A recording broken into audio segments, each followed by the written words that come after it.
I took the 8 a.m. train to Paris for a solo day trip, and here are the 6 cool and unusual things I did and what it all cost. Number 1. The Cabinet of Curiosities at Dayrol. At first glance, this shop looks like any other high-end boutique selling gilets, caps and bags. But then I spotted the sign for a Cabinet of Curiosities beckoning me upstairs, where I found a taxidermy shop filled with stuffed animals of all shapes, sizes and poses, as well as cases full of insects and shells. Dayrol has specialised in taxidermy since 1831, and this may look like a museum, but all of these animals are for sale. This brown bear anti-cub is priced at 19,000 euros, but if you're short on cash, you can opt for a budgie, which is a snip at 340 euros. Number 2, a 2-hour guided tour of the Paris catacombs. I just met our guide.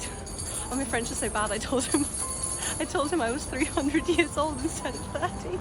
I booked this tour via Get Your Guide for £83. Our English-speaking guide Saeed was brilliant, and he led our group of 14 through the fascinating history of the catacombs and allowed us to visit 2 secret areas that are not included in the €31 self-guided tour ticket. Also, guess what the fine is for touching the skeletons?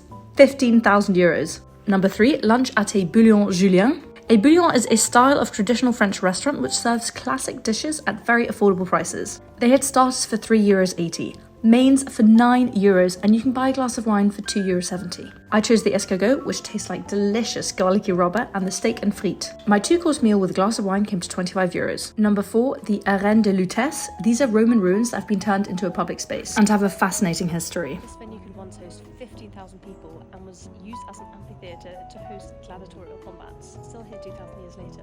Number 5, the Musée de Cluny, which houses an impressive collection of medieval art. And as it's not a famous museum, it was devoid of tourists. My ticket cost €12, and there's some incredible work here, some of it dating back to the 6th century, which is over 1,500 years ago. And number 6, oysters and cheap champagne. I ate and drank a lot of this, and I'll make a separate video on that, but I visited Pleine Mer, Ostra, La Coupole and Brasserie Bélanger and ate 27 oysters over the course of a day. Brasserie Bélanger is a good pit stop ahead of the train back to London. It's a 10-minute walk from the station and makes a mean French onion soup too. My return tickets to Paris cost £70. The last train leaves Paris at 9:12 p.m. and the journey takes 2 hours 20.